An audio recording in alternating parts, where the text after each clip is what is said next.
These are images of a proud history. While Hitler preached hatred abroad, people embraced patriotism at home. This is America at its best. These are also images of a not-so-proud history.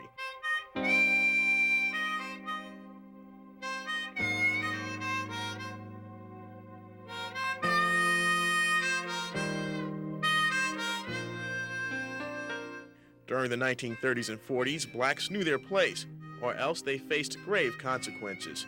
This is America at its worst.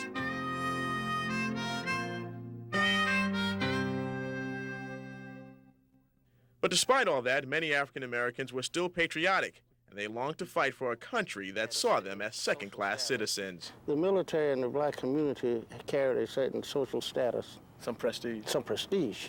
So I'd sit in a movie and I would imagine myself in the dark, okay? I'd sit there in the dark and I'd imagine myself flying with the British Air Corps, the British was the one, and fighting the Red Baron. But blacks were given menial jobs in the service. The military didn't allow them to fly. To change that, in 1941, a Howard University student named Yancey Williams filed a lawsuit against the War Department. Almost immediately, a program was created here on the campus that was built by a former slave named Booker T. Washington. It was commonly called the Tuskegee Experiment, and the pilots were called the 99th Pursuit Squadron. Statistically, the Army had said that the black man was inept.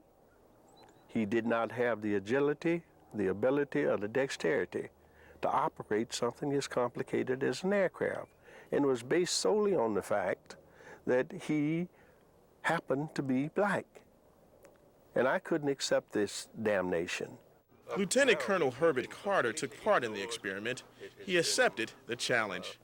Most of the people were convinced that the training program was going to fail. The first class started with 13 pilots. 5 received their wings. Norfolk real estate agent Charles Fox was a 22-year-old civilian pilot who helped train the airmen. They were very humble guys because this was a whole new thing, and they had tremendous weight on them to do well, you know, because it was an experiment. It was an experiment. No blacks had ever been in the military flying. The 99th Fighting Squadron hit obstacles, but eventually the pilots were given their chance.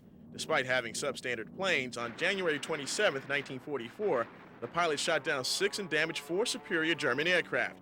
In a sense, the experiment backfired. Not only could the pilots fly, they could also fight. Jonathan Costin, 13 News, Tuskegee, Alabama.